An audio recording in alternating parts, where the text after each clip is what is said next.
Hello friends, welcome to secret of சமையல். இன்னைக்கு நம்மளோட சேனலில் நாம் பார்க்க போகிறது ஒரு சம்மர் ஸ்பெஷல் ரெசிபி தான். இது வந்துட்டு மாங்காய் சட்னி அல்லது துவையல் அப்படின்னு சொல்லலாம்.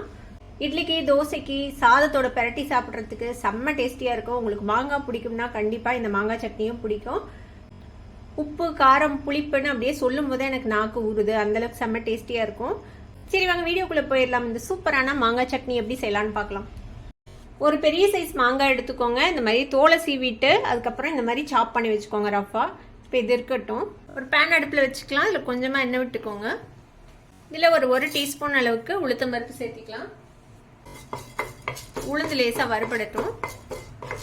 இதுக்கிடையில் நான் ஒரு அரை டீஸ்பூன் சீரகம், ஒரு 10 பல்லு பூண்டு. இது குட்டி குட்டி பல்லாக இருக்குது, அதனால இவ்வளோ எடுத்து வச்சுருக்கேன். நீங்கள் பெரிய பல்லாக இருந்துச்சுன்னா ஒரு 4 பல்லு போடுங்க போதும். கொஞ்சமாக கருவேப்பிலை, ஒரு 4 காஷ்மீர் சில்லி, 4 நார்மல் வரமிளகா எடுத்துருக்கிறேன். உங்கள்கிட்ட காஷ்மீர் சில்லி இல்லைன்னா அதுக்கு பதிலாக நான் காஷ்மீர் சில்லி பவுடர் இருந்தால் நீங்கள் சேர்த்திக்கலாம். இல்லைனா நார்மல் சில்லியே நீங்கள் வந்துட்டு கொஞ்சம் சேர்த்தி எடுத்துக்கோங்க.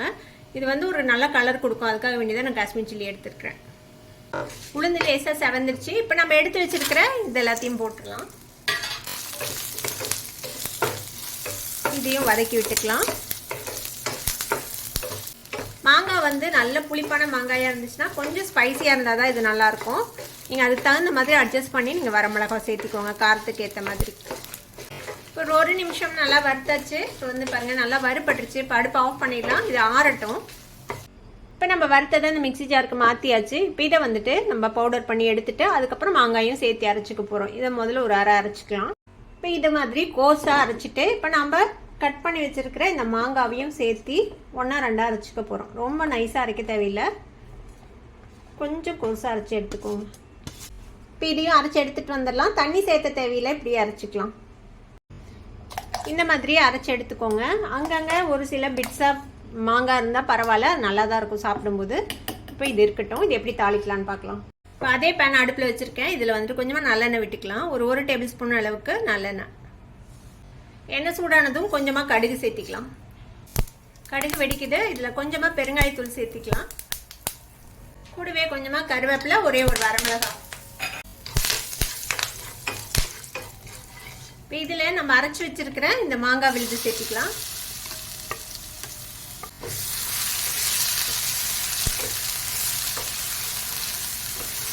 இந்த சட்னிக்கு தேவையான அளவுக்கு உப்பு சேர்த்திக்கலாம்.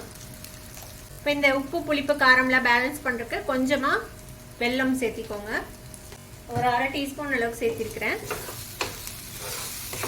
எல்லாத்தையும் நல்லா கலந்து விட்டுருங்க. இந்த மாங்காய் தொக்குக்கு மாதிரி ரொம்ப நேரம் வதக்கணும்னு அவசியம் இல்லை. 2-3 நிமிஷம் மட்டும் இந்த மாதிரி வதக்கி விட்டு ஆஃப் பண்ணிட வேண்டியதான். டேஸ்ட் பண்ணி பார்த்துக்கோங்க. மாங்காயோட புளிப்புக்கு தகுந்த அளவுக்கு உப்பு, காரம்லாம் சேர்க்குதான்னு பார்த்துக்கோங்க. இப்போ அவ்வளோதான், ஒரு 2 நிமிஷம் நல்லா வதக்கி விட்டாச்சு. இப்போ நம்மளோட பச்சை மாங்காய் சட்னி ரெடி ஆயிடுச்சு பாருங்கள். அடுப்பு ஆஃப் பண்ணிடலாம். பார்த்தாலே நாக்கில் நீர் ஊடுற இந்த மாங்காய் சட்னி இப்போ சூப்பராக ரெடி ஆயிடுச்சு. இதை கண்டிப்பாக ட்ரை பண்ணி பாருங்கள். ட்ரை பண்ணி பார்த்துட்டு எப்படி இருந்தது அப்படின்னு கமெண்ட்ஸில் ஃபீட்பேக் கொடுங்க. இந்த வீடியோ உங்களுக்கு பிடிச்சிருந்ததுன்னா சப்ஸ்கிரைப் பண்ணுங்கள். பக்கத்தில் இருக்கிற பெல் ஐகானை கிளிக் பண்ணுங்கள். அப்போ தான் ஃபியூச்சர் நோட்டிஃபிகேஷன்ஸ் உங்களுக்கு உடனே சேரும். லைக் பண்ணுங்கள், ஷேர் பண்ணுங்கள். தேங்க்யூ ஃபார் வாட்சிங் this video viewers. Bye bye.